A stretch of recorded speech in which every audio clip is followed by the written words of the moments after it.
Did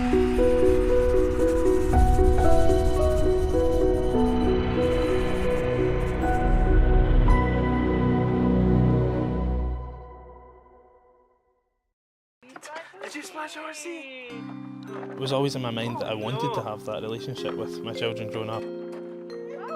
The desire to be involved is probably the strongest desire that I've got.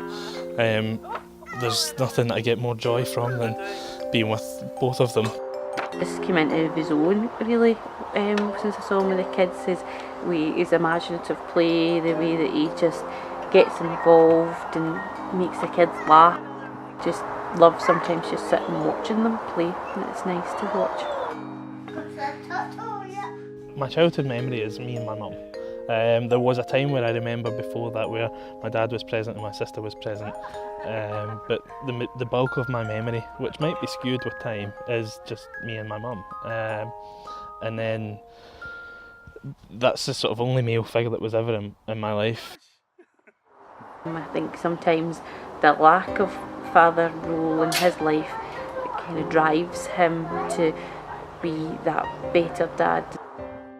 My mum had been morbidly ill from a young age, and yeah, I would cook, I would clean, I would do everything. I was happy with that sort of circumstance at the time, knew nothing else. And I suppose having done all the domestic stuff with my mum, you could argue that that's just stayed with me, and it's just developed from being the sort of carer into the parent instead. The most irritating thing that I see and experience is, well, you're babysitting today, and it's really it's patronising, and it's well, no, I'm not babysitting them. Thankfully, I've got a day off work and I'm spending it with my children. It's really unfair on men and dads that they are put in this position, and I think you see a lot of dads struggle to have to go back to work. And so yeah, it was about 3 weeks before Jessica was due to be born. I'd pushed for that final sort of confirmation that everything was okay and in place, and she said, my line manager at the time said, oh, I never agreed to this. We'd had discussions, but I'd never said it was okay.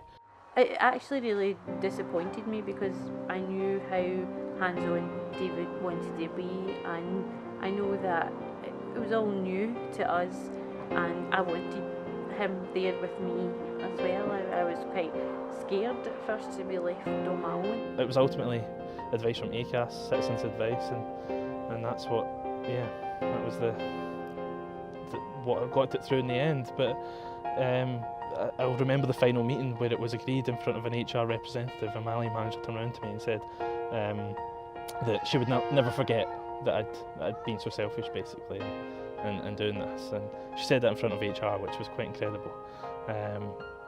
Because I suppose one of the other statutory rights is that you shouldn't be made to feel guilty for requesting parental leave.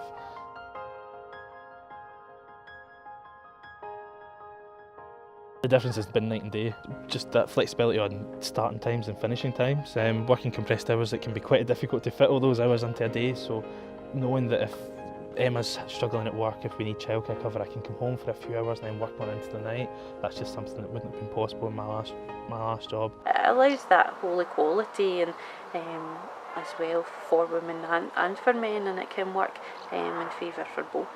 I always thought that I'd have that sort of hands-on role. It was always in my mind that I would do that, but probably not to the degree that it's played out. I'd say that the desire's even stronger now. The way that I look after my kids is very much the way I looked after my mum. There's just no other way I would have it, yeah.